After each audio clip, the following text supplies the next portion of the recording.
Hello Crawellas, mabuhay! This is Gazel Ortega and welcome back to my YouTube channel.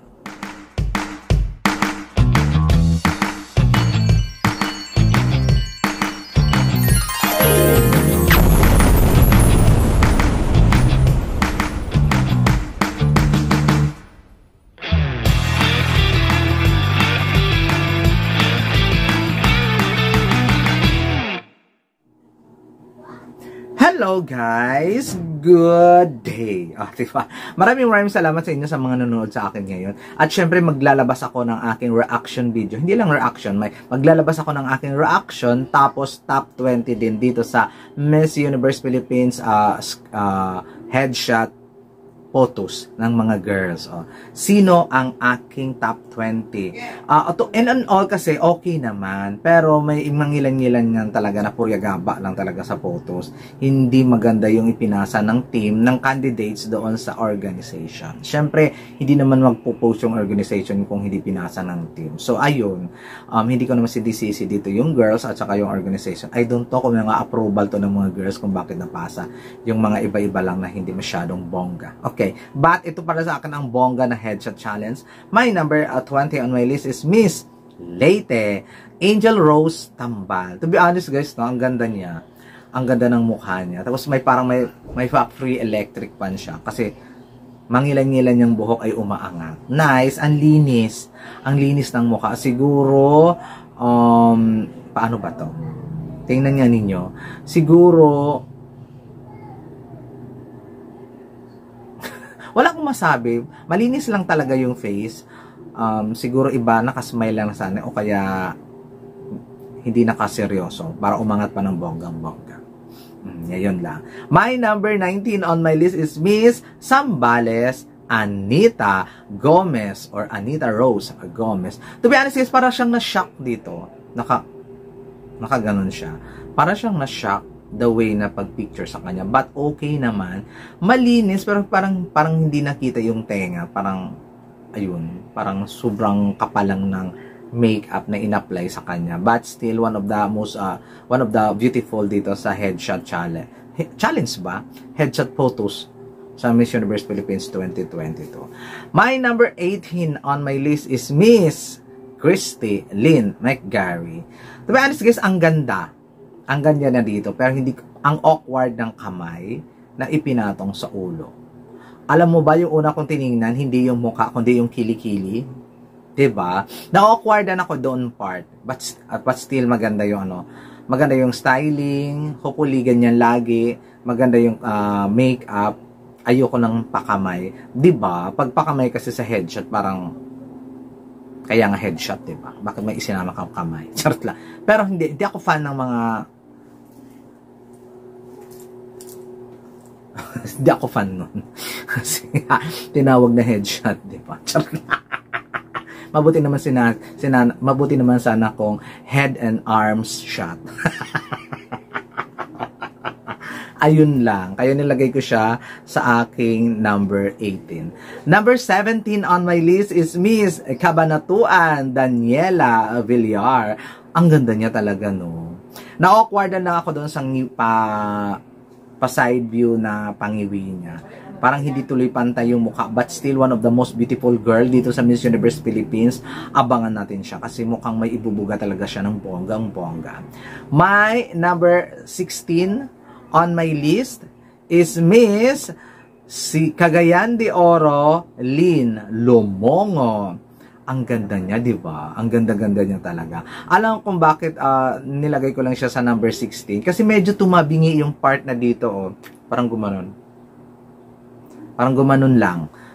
Napansin nyo, titigan nyo ng mabuti. Parang hindi pantay yata yung makeup or dapat nag-smile lang siya para hindi nahalata na may tabingi para sa part ng face niya. But one of the most beautiful. Ang ganda, nakita yung hikaw, nakita yung tenga, di ba? Hindi katulad ni Zambales na dito lang talaga yung makikita kasi wala kang makita doon ba. But still, maganda itong si Cagayan de Oro at ang number 60. At my number 16, ba't ba kinakain ko yung sinasabi ko? My number 15 on my list is Miss Stacy Gabriel. Bakit nilagay ko siya dyan? I don't know.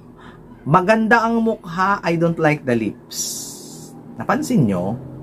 Parang una mong tingin sa kanya, lips yung mapapansin mo, hindi yung kagandahan niya. Yun lang.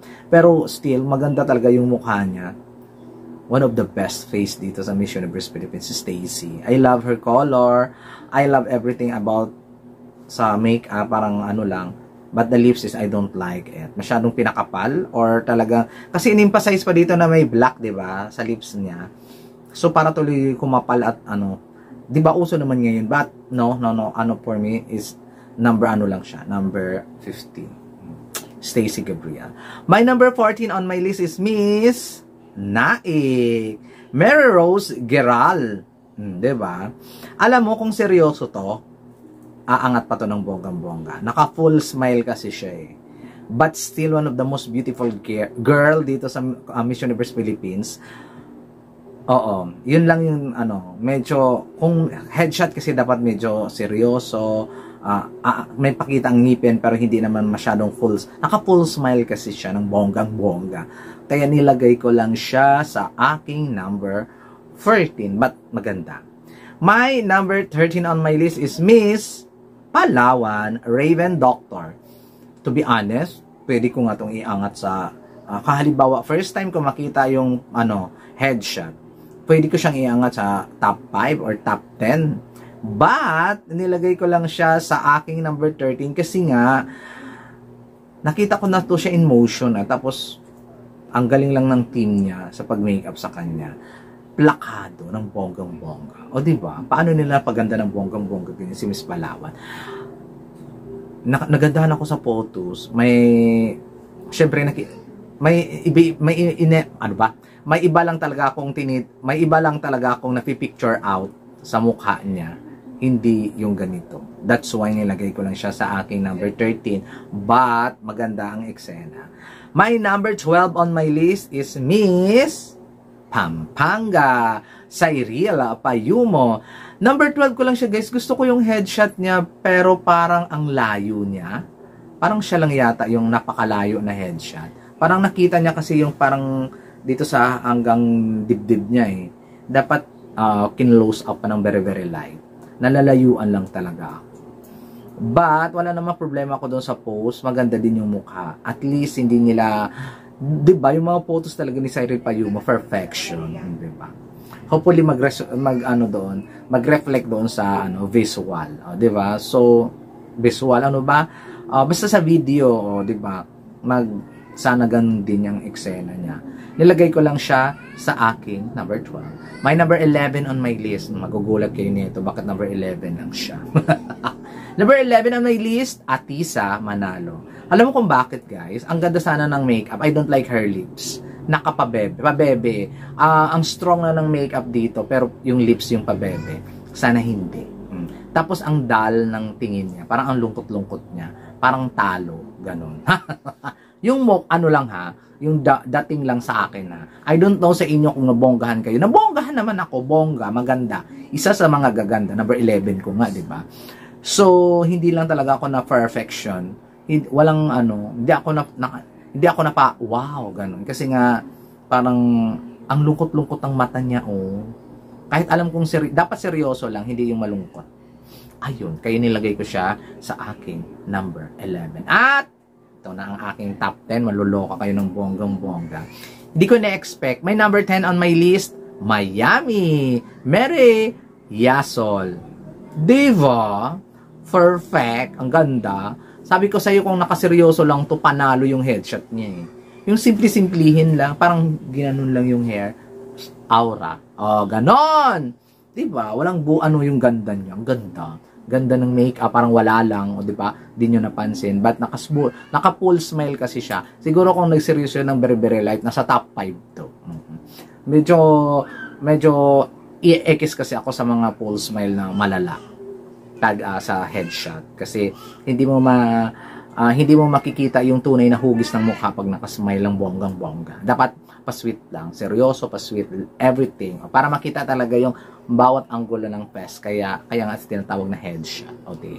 Kaya nilagay ko lang siya sa aking number 10. My number 9 on my list is Miss Northern California, Kayla Carter. Ang ganda ng babaeng to. Ang ganda talaga. Sabi ko nga, kung wala lang yung kamay, nasa top 5 to eh. Yun nga lang, ayoko talaga ng pak. Ayoko ng ganun, promise. Pag headshot, gusto ko hair and ano lang, ulo lang talaga, hindi kasama yung arms. Basta, hindi ko alam. Basta feel ko lang. Parang, pag may arms, ako lang to ha, wala akong pakialam sa opinion ng iba. Ako lang to. Basta pag may arms kasi parang pangpagulo lang siya. Wala naman siyang ginagawa doon. Pero ang ganda ng mukha, yung ayos, everything about her is beautiful. Pero nilagay ko lang siya sa aking number 9. My number 8 on my list is Miss Angeles Joanne Marie Thornley. Ganda ng mukha, diba? Napakaganda ng mukha. Simple, ayos niya, simple. Nilagay ko lang siya sa aking number 8 kasi nga, ang daming magagandang headshot na pwedeng umano sa kanya, lumigwak. But one of the best faces dito sa Miss Universe Philippines, itong si Joanne Marie Thornley. Nilagay ko siya sa aking number 8. My number 7. Tama na ba? Number 7 on my list. UK, Christina Chok. Ganda, diba? Seryoso. Kanya lang sabi ko, yung kamay. Kung wala yung kamay, nasa top 3 to. Ganitong mukha. Ganitong styling. Palakpak talaga ako. Ang bongga. Parang tinabunan kasi yung jawline ng pagkaganon niya kasi. Sana hindi na lang nilagyan. Pero the face alone is amazing. Nilagay lang siya sa aking number 7 kasi nga yun na nga dahil sa kamay na naka-eksena sa kanyang mukha. Parang nakapanira doon. My number 6 on my list. Tara Valencia ng Baguio. Ganda ng mukha, di ba? Panalo. Bongga. Bonggang-bongga. Yun lang yung masasabi ko. Wala akong maipipintas. Ang ganda lang. Ang galanda lang talaga. Talagang pak na pak din talaga ng bonggang-bongga. Wala akong, diba? Puro bonggang na sabi ko. Kaya nilagay ko sa aking number 6. Eto na guys ang aking top 5. Hopefully nagustuhan ninyo. Number 5 on my list. Mandawi. Oh, I love Victoria Ingram. Alam mo kung bakit number 5 ko lang siya? Ay, nako. Mabuti na lang black yung kamay. Nag-ano doon, gumanon. Ang ganda. Nakaganon. Ang ganda. Pero may kamay na naman, 'di ba? Kaya nilaglag ko talaga kasi at least mukhang hindi siya ano ba tawag doon? Hindi ka nakakasira sa buong mukha niya, yung kamay niya kasi parang nag-black. Ang ganda talaga, promise. Ang ganda-ganda ng mukha. Ang ganda ng headshot. Kaya nilagay ko siya sa aking number 5. Talagang naganda. Wow! Napapaganon ka talaga. Ang bongga. Next! Number 4 on my list. V. Oh, talaga lang naman. Panalo. Panalo ang mukha ng BBV. Ayaw paawat ng bonggang-bongga ni BBV. Ang ganda-ganda na dito sa headshot. Ang fresh. Hindi mo nakikitaan ng maturity. Hindi mo nakikitaan yung lagi mong nakikita na ang lungkot-lungkot. Ang saya lang. Ang fresh, ang glow ng mukha. Amazing. Dapat ganito lagi. Dapat ganito lagi yung makikita natin kay BBB para bonggang-bongga. Wala lang. Kung baga nahugot na yung hinanaing na sana magbigay naman ng pasabog si BBB. At ito na nga yung bagong pasabog na bongga. My number 4 on my list. My number 3 on my list. Iloilo City, Alexi Brooks. Perfect na sana eh. Pero may sakit ulo po siya. Pero wala akong problema doon sa sakit ng ulo niya kasi hindi naman natabunan yung angulo ng face. Kahit na gumanon siya. Ng sakit ng ulo ni Alexi. Ang ganda ng skin, ang ganda ng makeup, perfect. Alam mo, ang ganda-ganda niya talaga, no? Mas maganda siya ng times 10 kay Susebini Tonsin. Maganda din naman si Shubini, kaya lang mas maganda ito ng times 10. Ang ganda. Tapos nakaano pa siya, nung yung hikaw niya, kita ko, feeling ko na sa kinuha niya sa Jewelmer. Parang, hoy, pahiram nga ng iswasa. Parang ganun. Mabuti na lang hindi masyadong umanggulo yung kamay niya, kundi nakikita sana yung mga ano. But, nilagay ko lang siya sa aking number 3 kasi nga may kamay na naman uli. Pero still, hindi mo kailangan maipagkakaila na very beautiful ang kanyang face. Very beautiful ang kanyang headshot. That's why nilagay ko siya sa aking number 3. My number 2 on my list. Hindi kayo mag-agree nito for sure. Pero, unang bungad ko pa lang sa kanya, ha! Panalo ka. Elaine Bernales ng Albay. Alam mo kung bakit number 2 lang siya? Ina-number 1 ko to kung hindi madilim yung part na nakatagilid kasi siya eh. Ang ganda ng style, ang ganda ng makeup, ang ganda ng everything, ang ganda ng mukha. Promise, nung una kong bungad, saka, oh, wow, ang ganda naman ng headshot ng Miss Universe Philippines. Tapos yung pag choing, ay maganda, hanggang kay Bagay. Tapos biglang, ay hindi naman pala masyado. Ayun, I love her so much. Sa kanyang mukha, very Pinay. Ang ganda lang talaga tingnan. Wala akong masabi, di ba? Pero ang ganda. Antindihin na lang ninyo. Nagandahan ako. At mabuti na lang yung kamay dito. Dahil kung sa mukha niya, ilalaglag ko siya. Mabuti na lang dito sa may liig. Dahil talaga, ilalaglag ko talaga siya ng bonggang-bongga. At, ito talagang number 1 ko at talagang high fashion. Headshot photo. Bulacan, Chelsea Manalo. O, diba? Sino magsasabi na ganyan kaganda yung babaeng ito? Nakakaloka, ang ganda. Perfect. Perfect. Wala akong masabi. Perfection. Perfection.